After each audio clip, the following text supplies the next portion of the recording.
So let's talk about Gladius and Stormlance, Firestorm and Anvil, with an overview of Space Marine detachments in 10th edition, and some pros, cons and strong stuff for using each.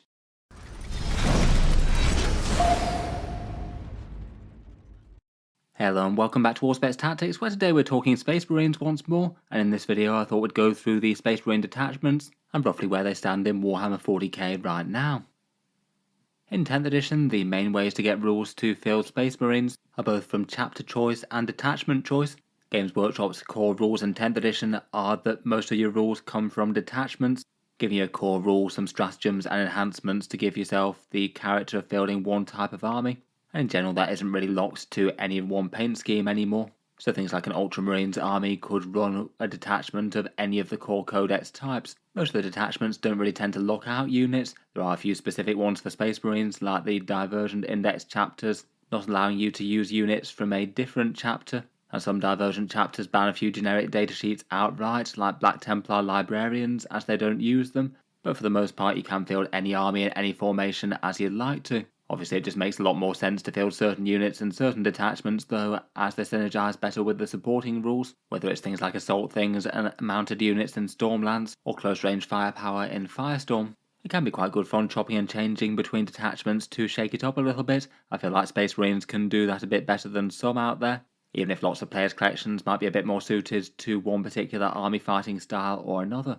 In any case, for this video, I thought we'd talk through all the Space Marine detachments, a few strong rules from each that particularly stand out, a few good units that tend to work better with that detachment than some of the others, and roughly how strong it tends to be in competitive play these days.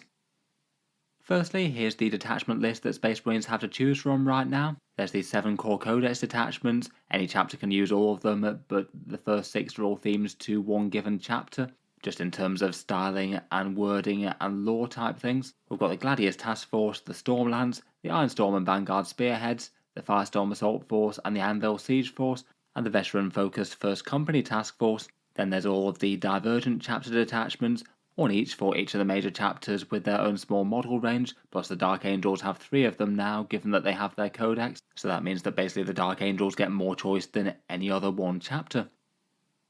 Getting straight into it, and we'll start out with the core codex ones. First up we have the Gladius Task Force. This one's basically the themed detachment of the Ultramarines, generally being about tactical balance and flexibility. Lots of nice ways to move and damage, and tactical doctrine and keeping you calm under fire, and a formation that can be both good for ranged and melee things.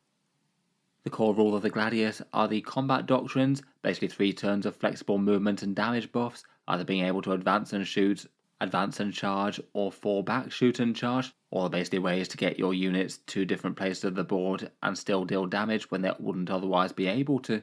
I feel like it's really quite a solid special rule, though I think it's almost just as good to be able to flex into any of those as you need them for one command point. They can all absolutely be the right choice. Say for example if you did have one melee unit that just desperately needed to make a long charge, or you had a ranged unit that really needed to advance to gain line of sight, and you can just pay it for one command point and still be able to get their damage output. For a few stronger supporting special rules as well, Fire Discipline as an enhancement is pretty much an auto-include in Gladius list, usually used with a Lieutenant or Apothecary Biologist, and then it means that you can potentially get sustained and lethal hits both on a 5+ if you combine it with Devastator Doctrine or a stratagem to go into it. Combine that with Oath of Moments, and you get a scary unit that just gets an awful load of extra hits and automatic wounds on the foe. Otherwise, squad tactics for reactive moves can be pretty helpful, hiding a unit behind terrain or backing away from charges, and the 1 CP Lance melee with extra AP and Assault Doctrine is rather nice as well. That can make more mid-strength things like Power Fist or maybe Blade Guard weapons punch up against things they might struggle to wound otherwise. For a few stronger units, I feel like something for the Fire Discipline combo is worth mentioning, maybe Aggressors with Bolt Storm and an Apothecary Biologist. They'll also just like the advance and shoot or advance and charge options, as they're kind of slow moving and short ranged once they're on the board. And Hellblasters could be another good option for Fire Discipline combos. For the most part I feel like Gladius gets on with things that was kind of slow before and needs to deliver itself into shooting or melee, given the advance and shoot or charge stuff. For that reason it could be quite nice for things like mixed role dreadnoughts like Redemptors or the Brutalis maybe, or perhaps shorter range things like Eradicators can do quite nicely as well. For the most part it's fairly good for most units in the Space Marine arsenal though. Overall, Gladius does tend to be one of the stronger detachments for Space Marines, really quite popular for core Codex armies, and is often used by divergent chapters too. Black Templars and Dark Angels often doing kind of well with it. I feel like it's quite a well designed one that maybe emphasises the Space Marine sort of shock assault style of war.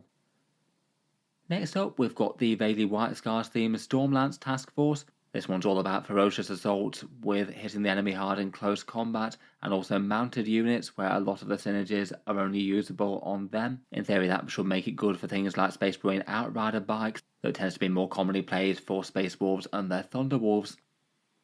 The core rule of the detachment is Lightning Assault. You get to advance and charge with everything, so basically every Space Marine melee unit's going to have a better chance to reach its targets. And you can also fall back and charge as well, which might be a little bit more situational, but quite good to know that you can't ever get pinned down with close combat units. For a few stronger supporting rules, the Hunter's Instinct enhancement is quite a nice one to allow first turn arrival from strategic reserve. Potentially that means that you could have some very scary rapid ingress, with fast and dangerous units turning up at the flanks of the army and then being able to make a good charge next turn against basically what it wants to. And otherwise there's a bit of mounted support. 1 CP for -1 to hit and wound at range is one of the better durability stratagems in the whole game, I think, particularly great on Thunderwolves with their Storm Shields. There's a 2 command point one for an automatic 9-inch advance for mounted units, which is kind of crazy in combination with Lightning Assault, as it means that you can be charging from one deployment zone to another with ease. And then there's a 1 command point one for a reactive move of 6 inches, and that's just quite nice to have on virtually anything skirmishing in the midfield, and often could mean that as your opponent moves up, the unit that they were trying to take down might be able to hide behind terrain or backpedal from a nasty charge. In theory, for stronger units for this, it should really be building around Outriders and Biker Chaplains, though in reality, to actually try and make the whole detachment work, they're kind of flawed for that, given that the Outriders only get chainswords, so they just can't really be relied on to be more general purpose damage dealers that can take down enemy heavies and things. I feel like if Games Workshop wanted to make Outriders work as a general purpose detachment unit, they might have needed a little bit more specifically for them from this one. Otherwise, it's good for basically anything in melee, helping things like jump infantry make some really long charges on the enemy, and the reactive moves can be helpful. As mentioned though, this one most commonly gets played in competitive with Space Wolf Thunderwolves, which are pretty much the ideal unit to use with this, given that they're fast, tough with invulnerable saves, and genuinely dangerous in melee. They just use basically every buff that the detachment has far better than Outriders do. Overall, as a result, the Stormlance is kind of a weak/fluffy sort of detachment for actual White Scars and Space Marines in general, but becomes very, very strong for Space Wolves. Tournament win rates of around about 56% or more, which puts them as one of the strongest armies in the game in that formation, even with the Thunderwolf nerf. Dark Angels could potentially make a bit of use of it as well with Ravenwing Black Knights, but it seems that pales in comparison compared with Thunderwolves using it. Next up, we've got the Dread Heavy and Tank Force that is the Ironstorm Spearhead, the themed detachment of the Iron Hands. This one building around big tanks, vehicles, and dreadnoughts with some tech marines in support. The core rule of the detachment is Armoured Wrath. This one gives you a single hit reroll to hit, wound, or damage per unit attacking. So in general, that one tends to have the best use on big value, high power anti-tank shots. So say like a single las cannon on a unit, or quite good for things that get multiple shots like that, like maybe a Vindicator tank. It's nice enough to have in melee though, with powerful character attacks or power fists in units. For stronger supporting rules, they did get some big nerfs recently. Out of the enhancements though, there's a nice one called Adept of the Omnissiah, making a failed save go to damage 0 each turn, which is pretty good for defending a Tech Marine's wares. That can be really meaningful if you negate a big damage d6 plus something sort of attack from a really big primary anti-tank weapon. Otherwise, you can still do the sustained and lethal hits combo that can both go off on a 5+. That requires the combination of an enhancement with a 2 CP stratagem though, so it does cost quite a lot to access that sort of general purpose damage now. Otherwise, they just have a bit of support for other vehicles, Master of Machine War for some mobility, an auto-explode stratagem, and a return fire when a vehicle's reduced to below half strength. A fair few things that are maybe just helpful in passing for vehicles, but you might not use every turn. For stronger units, the Gladiator Reaper often tends to quite like being here. It's got a lot of supporting shots and is just good against infantry in general, and maybe works against the idea that you might not have enough shots to clear certain infantry heavy armies. The Repulsor Executioner is one of the better targets for a big focal point to put detachment synergies on. As one of the biggest and scariest Space Marine vehicles, it can use stratagems and enhancements well. Pretty much every other vehicle is good though, and then usually tech marines to support them, maybe a couple of them to bear enhancements, repair vehicles and make them hit on 2s. Currently though, Games Workshop really went to town on this in the last balance update. 2 enhancements were nerfed by quite a bit, and also Mercier's weakness went up in command point cost, in addition to some choice nerfs to some of the better Space Marine vehicles as well. It often tends to be a bit better in the hands of things like Black Templars, where they get extra bolt-on multi-melters on tanks, which work quite well with the detachment rerolls, and perhaps Dark Angels with the Landspeeder Dark Shroud in attendance to give you some cover, maybe on things like Storm Ravens. I still don't think it's been nerfed into the point of unplayability. Just having a big armoured force of Space Marine vehicles with a bit of support can certainly be a lot of danger, and the detachment rule is quite a useful one. It's definitely not quite as good as it used to be though. Next up, we've got the Sneaky Space Marines of the Vanguard Spearhead. This one's the themed detachment of the Raven Guard, generally trying to incentivise an infantry-focused army with some sneaky movement tricks, maybe operating at range a little bit more than in melee, and having a bit more affinity with scouts and phobos than some. The core rule of the detachment is Shadow Masters. This one gives you cover and a -1 to hit when you're greater than 12 inches away from the enemy, and that's quite a nice general purpose durability buff that works against shooting armies, genuinely making things that are further away quite a lot harder to take down and giving you a bit more positioning freedom so you don't have to hug cover or anything with some of them. It is a rule that won't be universally useful though. If you're playing against an army that's basically all melee, then this one isn't going to give you value. They do have some very nice supporting rules though. For 1 command point there's Guerrilla Tactics, allowing an infantry unit to return to reserve. That can be really quite nice with a few big high threat units, as we'll get onto. There's the interesting Blade Driven Deep enhancement, which means that you can infiltrate a scary threat up the board. It means you can start them on a midfield objective and have them ready to even do first turn charges on the enemy if it makes sense, and get any damage up close. And beyond that there's a few other interesting ones. A 1 command point to recoil from enemy charges and make them harder, and 1 CP for a +1 ballistic skill and extra AP at range for infantry, provided you're at least 12 inches away from their targets. For stronger units, I certainly feel like a big scary infiltrating unit of some sort is pretty much a must in this, with access to Blade Driven Deep.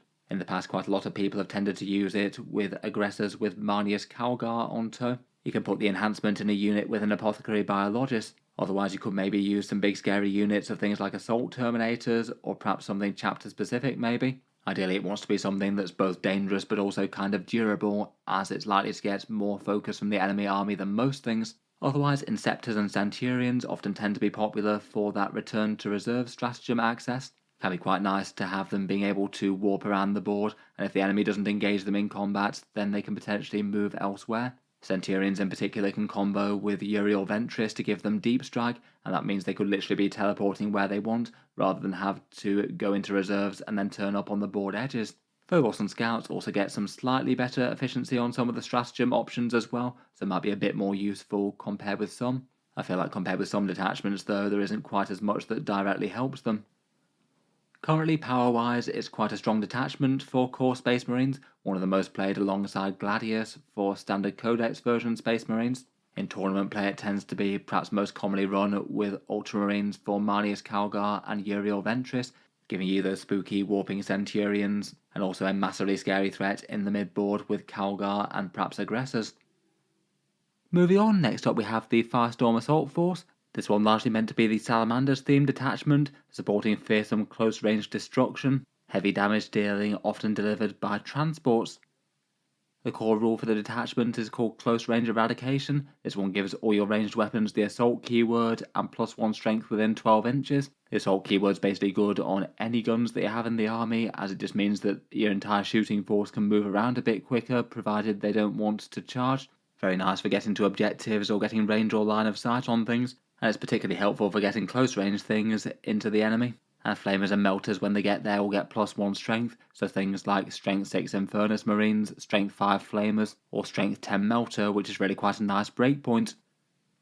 For a few supporting rules, one of the best ones is Forged in Battle, an ability to flip a dice to a 6 per turn for your units. Pretty standout great value there, seeing as it's basically guarantees to at least save 1 Space Marine's life when you use it on a save. Never mind if you get to trigger it more than once, and never mind anything it does on the offensive. Otherwise for stratagems, Crucible of Battle is quite a nice one, +1 to wounds for the nearest target for an infantry unit, pretty good for both close range shooting and melee. They can get devastating wound torrent attacks, which can be nice for a few things like Flamestorm aggressors, even if you can't get it completely free anymore, and several transport tricks, like the one where you shoot the transport, then the unit gets out and shoots you back. For units that work quite well with them, Flamestorm aggressors, as mentioned, do quite well with them. Being able to threaten devastating wounds means that they could be averaging around about 6 or 7 dev wounds on their targets. Pretty nasty, never mind anything else that they manage to do with Strength 5 Flamers twin linked at close range. Could be good for a captain to lead them. The Land Raider Redeemer synergizes pretty well with the detachment as well, a bit of close range shooting, plus being a massive transport that you can have scary threats inside. Eradicators work well here as well, with strength 10 melter weapons up close and advance and shoots to get them there. And I think it's quite nice that the actual Salamanders characters, Vulcan Hestan and Adrax Agatone, both seem to do quite well. Re-rolling wound rolls with melter weapons and flamers is really nice for Vulcan, and Adrax I think does well with the +1 to wound strat as an option. It can make Blade Guard veterans with him very nasty indeed. Currently power wise I'd rate it kind of medium for Marines. I feel like since the Codex has come out, it's generally been a strong detachment, but not really seen as one of the very top ones. I do feel like it lost a little bit of power recently though, given that you can't get the Torrent Stratagem completely for free as a captain, and also having that Land Raider Redeemer increase in points wasn't great for it. I still think it's solid enough though, lots of the options are pretty directly powerful and usable. Next up we've got the Anvil Siege Force. This one's the Imperial Fist themed one. True to the nature of the Sons of Dawn, it supports a stalwart defense of the objectives and heavy firepower with a whole load of bolters hitting extra hard.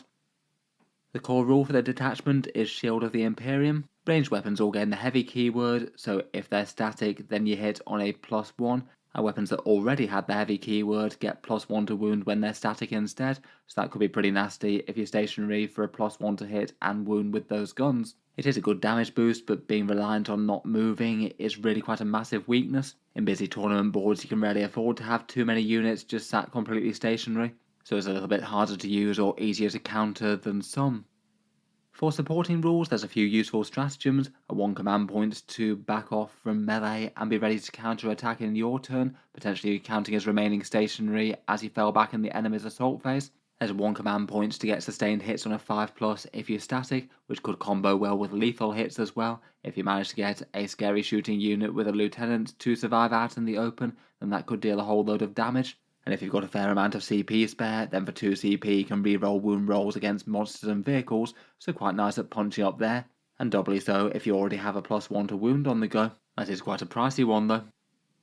For stronger units for the detachment, I feel like heavy and regular intercessors are a fair bit more interesting here than elsewhere. They get the heavy keyword on the bolt guns, and I feel like with +1 to hit and +1 to wound on the go at the same time, it probably does enough to actually make them a genuine threat in their own right, though I still feel like they're starting from a fairly lowish damage baseline. I guess at least heavy intercessors are probably more likely than some to be able just to sit in the open and take shots at the enemy with their good durability, without being too worried about being focused down massively by enemy heavy weapons taking them out as a priority. Otherwise I feel like on paper Hellblasters could be fairly solid here as well. General purpose firepower with the heavy keyword again is pretty great, though I feel like if they are just sat out in the open then there's a good chance that they attract some negative attention pretty quickly. Maybe lieutenants, as mentioned with the 5+ sustained hit stratagem, could be nice on either of those to get some pretty crazy damage output on the go. As mentioned, I feel like a lot of people really aren't too convinced about this detachment. It's kind of weak for tournament games, given high terrain density levels. It just means that you can rarely afford to have units just sat about shooting all the time. It will happen occasionally, but not as much as you'd like. If you're playing more casual games though, kitchen tables, and maybe there's not quite as much terrain on the board, then potentially it could be really quite a lot stronger. It isn't a detachment that I've seen anyone make good use of in tournament play yet though. Lastly, for the core codex, we've got the First Company Task Force. This one not really associated with any one chapter, but more the first company of every chapter, the Terminators and Veterans that make up the chapter's finest, and all the stratagems are locked to veteran-style units. Its core rule is basically a single turn of old-style Oath of Moment called Extremist Level Threat. You basically get a single turn of Oath of Moment granting reroll hit and wound. It's definitely not awful and should mean that one extreme heavy hitter should go down unusually easily on that turn. Could be really big if you have something like a Titanic Knight or a Demon Primarch and lots of guns that can get to work on it. But it is just kind of limited given that it's a one-off, and in some games it's just really not going to matter too much if you happen to be playing against some multiple small units that are fairly easy to bring down. For stratagems, as mentioned, these are all locked to either veterans or Terminator units. There's a 1 command point 1 to return Terminators to reserve, which could potentially be kind of helpful to keep them on the aggressive. Though I feel like quite a lot of the time their on the board position might just genuinely be more valuable than where you can put them back into reserves to after. They do like to get stuck into the thick of the action. Otherwise, there's a couple of good enhancements, such as a 5+ feel no pain type save for a single turn, which could be nice on a big massed up Terminator block, and 1 for extra attacks as well. And a couple of useful damage and defense ones, like a 1 command point for +1 to hit, which feels like a fairly easy staple to use, and a -1 damage one when you're charged as well. That I feel like with the right sort of offensive profiles could make the difference between a lot of Marines surviving or not doing so. For stronger units for this one, the Terminator squad feels like a particularly central one given the return to reserve stratagem. I feel like if you're playing with this detachment, you'd likely want at least some of those, but otherwise the other veteran units all need to carry their own weights given the rules support them, things like Blade Guard, Stern Guard and Vanguard, so they're all going to be a lot more central here than they'd be elsewhere. Interestingly enough, Reavers and maybe the Phobos Lieutenants could actually do something interesting with that Fear Made Manifest enhancement. It actually has a bit more consequence to battle shock with the enemy losing whole models, and weirdly enough it could be one of the better ways to try and make Reavers work if you really want to. Unfortunately, this one just didn't really seem particularly well balanced at release with the other Space Marine detachments. It's just generally considered very weak indeed. I think perhaps the biggest issue that the overall offering doesn't really seem to add quite as much strength as, say, Gladius does to most of the Space Marine units, and then this one's just arbitrarily locked to just a few datasheets in the veteran ones. And while I feel like all of them are usable, they're maybe just not super standout either. All Space Marine veterans seem just kind of alright for the cost, but you might struggle to build a whole army out of them. The core rule, as mentioned as well, isn't really all that great either. Certainly helps out against one target, but for one turn it's going to have limited kind of effect. Finally, let's go through the Divergent chapter detachments. I might do so at a little bit of a faster rate than the standard ones. Blood Angels get the Sons of Sanguinius for the +1 attack and +2 strength on the charge. Pretty powerful given that the +2 strength gets you to some great breakpoints, like strength 6 on the chainswords or strength 10 on power fists. Very nasty there, and it basically makes any marine melee a lot better. Red Rampage I think is the single best supporting thing that it has, 1 command point for lethal hits and lance, which is an enormous melee damage stratagem, and otherwise I feel like there's a bunch of situational melee support, things like Angel Sacrifice, Consolidate bonuses, or fall back and charge if it makes sense to. For standout units, Assault Intercessors and Captains, maybe an Impulsors are quite nice. Jump Intercessors are just generally very efficient, and they've become a pretty big and scary threat in their own right here, and Death Company with characters with a bunch of Inferno Pistols and Power Fist are just a ludicrously damaging threat that can take out the heart of the enemy army if they get the charge. Currently Blood Angels in this detachment are one of Warhammer 40k's top armies right now, doing very well on the tournament win rates with their fast moving and high damage things, and certainly really hard to deal with if they're played well. For the Space Wolves, they also get access to the Champions of Russ. The core rule for this one are the sagas. You basically get to start in one of them now, and then for the rest of the game, the characters are able to try and do quests to achieve the rest. They are a bit specific and opponent dependent though, and they aren't always guarantees. Still though, it kind of flipped from being a pretty bad mechanic to a genuinely very good one. Now that you already start with one of the buffs active, either lethal or sustained hits in melee or feel no pain are all great, plus you can temporarily flex into inactive ones for 1 command point. For stratagems, being able to access a little bit of extra AP in melee is rather nice, plus lance if the relevant saga is unlocked is also good, and 1 command point for advance and charge again if the relevant saga is unlocked there is again a very nasty one, particularly for getting melee units where they need to be. Again, like the Blood Angels, I feel like just about anything melee is really quite heavily favoured here. Things like Thunderwolves and Wolfen are great, even if they might not be spamming Thunderwolves quite as heavily as in Stormlance, and otherwise it just makes sense to have a lot of big scary characters out there to have better chance of triggering the other sagas. Beyond the Fell-Handed can be a particularly good one for that, with potentially some scary anti-tank weapons and a big tanky character, or maybe Logan Grimnar and Thunderwolf characters. In any case, the Space Wolves seem to be doing rather well power-wise. Really pretty strong following the balance update. Nice to see the Champions of Russ is actually a genuinely attractive one for them again. It had been languishing in the rarely played sort of section of 40k for a while. For the Black Templars, they also get access to Righteous Crusaders. the core rule being Templar vows. You get to choose either lethal or sustained melee or some feel no pain at the start of the game, not too dissimilar from the sagas, except you can't unlock the rest now, and again you can flex into the different vows for 1 command point if there's a character leading the unit. Otherwise they do have some pretty solid melee support stratagems, 1 command point for extra AP, potentially with +1 strength depending on the vow. A surge move when they're shot, which means that Black Templars might just be able to jump straight into combat with you, which might not be what most armies like. A 1 command point chance to stop enemies falling back and lock them in melee, and the 10 Houses Bones enhancement, which if you choose the 6+ Feel No Pain vow, then that makes it a 5+. That could be really nice on a big solid block of Crusaders, making a 20-man Marine squad really hard to remove from the table. For stronger units, they tend to go at least fairly heavy on the Black Templar melee things. Sword Brethren are enormously dangerous, particularly if paired with Hellwrecked, where the 2 units both buff each other. They could be jumping out of Impulsors or a Land Raider to deliver.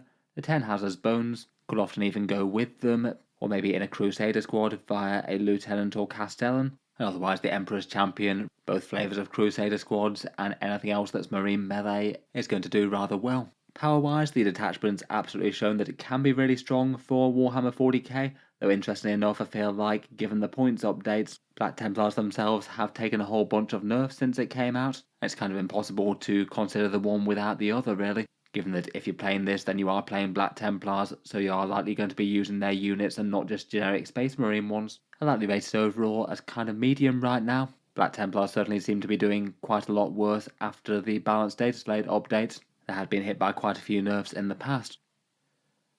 Next up, for the Death Watch, they have the Black Spear Task Force. The core rule for this one is mission tactics, so basically 1 round of lethal hits, 1 round of sustained hits, and 1 round of precision on 6s, all of which are handy enough. It doesn't really hurt to have Space Marines on extra dangerous mode on maybe the pivotal couple of rounds, maybe battle round 2 and 3, and then maybe use precision whenever there's an actual chance to maybe make the difference and kill a character. So I feel like that's a bit less reliably going to help. For their supporting rules, they get a bunch of bolter stratagems, though I feel like probably the most interesting ones are Teleportarium to return units to reserve ready to deep strike again, 1 command point to flex into lethal hits or sustained hits if you need to, and a couple of the enhancements I think are rather nice. The Tome of Ectoclades for 40 points for double oath a moment with wound rerolls thrown in does give you a pretty fantastic turn of damage dealing. Really quite nice that you get that on 2 targets and the boosted version. And then the Beacon Angelus can be an interesting one for a deep strike threat, free rapid ingress, and the deep strike rule for the bearer's unit. It does mean that you could throw something interesting into the fray, like say deep striking aggressors or something. For stronger units, I feel like there's a few things that can make some good use of the Teleportarium. Again, like the Vanguard Spearhead, Devastator Centurions really like being able to warp around the board and get all those scary las cannons and missiles on exactly what they want to. Or maybe things like Inceptors could be good again, jumping in and blasting things away and then threatening being able to go back into deep strike to do it again. Out of the Death Watch unique units, Watchmasters, Veterans, Terminators, and the Proteus kill team are probably some of the most interesting datasheets. I feel like the Watchmaster got a lot more interesting now he's got that -1 CP as an aura, and he might conceivably want to be charging into the midst of the foe. Overall though, I'd rate the Black Spear and Death Watchers overall as a combined offering to be fairly weak right now. There's definitely some interesting stuff, though I feel like the detachment support options are maybe a little bit limited, with 3 of these stratagems quite so limited to bolters, and Death Watch aren't really carrying the show just by datasheet strength on their own at the moment. I feel like their units are just sort of balanced at best. Finally, for the Force of the Dark Angels, there's 3 different detachments in their codex. First up, the more green wing balanced Unforgiven Task Force. This one's got slightly unusual leadership defense buffs, meaning the aura is at least objective control 1, so they can't be just flatly battle shocked off objectives, and also one squad now gets to gain some objective control each turn as well, which does give them a small leg up in the victory point scoring game potentially. Otherwise they have some usable enough shooting support stratagems, though just overall I feel like they were pretty weak before the codex, and largely the detachment got worse at that point. I really feel like this was one of the ones that could have done with a much more thorough rewrite than they chose to give it. I still rate it as quite weak right now. Otherwise, there's the Raven Wing Company of Hunters. This is the one that allows you to advance and shoot, and fall back and shoot as well, and also gives Outriders battle line too. The core rule's nice enough support for a firepower focused army, though pretty much all of the stratagems support Raven Wing or Raven Wing mounted things, so you probably don't want to deviate too far from there. Perhaps the most standout thing for this detachment feels like the enhancements that you get. Basically 3 different options that can all be good pathways to Ravenwing Black Knights, striking the enemy really hard with big alpha strikes of loads of plasma fire. I feel like it could be quite a spooky list to go up against. Unfortunately though, it just doesn't really seem to have come together enough for people to be convinced with it on a strength point of view. I think the Ravenwing bikers often do a good amount of damage, but then have to expose themselves to do so, and then will just get hit back very, very hard on a defensive profile that can't really take it all that well. Needing really quite a lot of Ravenwing to justify it maybe doesn't help too much as well.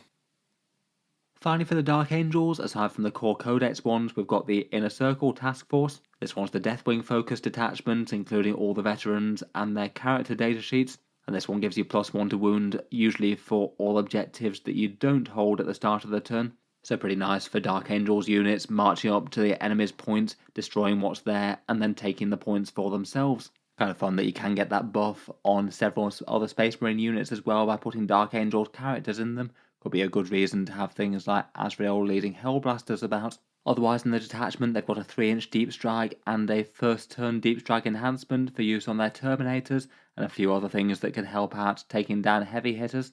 Out of the 3 Dark Angels unique detachments, it's by far the most played competitively, but still seems that people aren't actually managing to do very well with it at tournaments, sadly. It seems that in the tournament stats, more people are having success with the Gladius if they're playing Dark Angels more so than this. I still feel like out of these ones, if you wanted to go Dark Angel specific, it's probably the most interesting of them though. In any case, that's a quick rundown of each and every Space Marine detachment in the game of 40k so far. Seems like we're likely to get a few more for the Divergent chapters as the edition rolls out. Look forward to hearing your own thoughts on the detachments, any other interesting things that you like to do with them, or ways of fielding them that are a bit unusual are very appreciated. Look forward to hearing your favourite detachments in the comments down below. If you've enjoyed the video, then feel free to subscribe to Auspex Tactics. I'll certainly keep the regular 40k videos coming. I do tend to post new ones just about every day. Finally, if you have been enjoying all the videos on the channel and you'd like to keep them coming, I would just like to mention that Auspex Tactics does have a Patreon page as well, and you can find that linked in the video description if you'd like to help support and keep them coming. Channel patrons do get a fair few advantages, seeing certain videos early, regular votes to see what sort of things happen next on the channel, and automatic entry into the regular prize giveaways with a chance to win some big model kits each month. If any of that sounds good to you or you'd just like to help support, the link is down in the video description. In any case, a massive thank you for listening, and I'll hope to see you guys next time.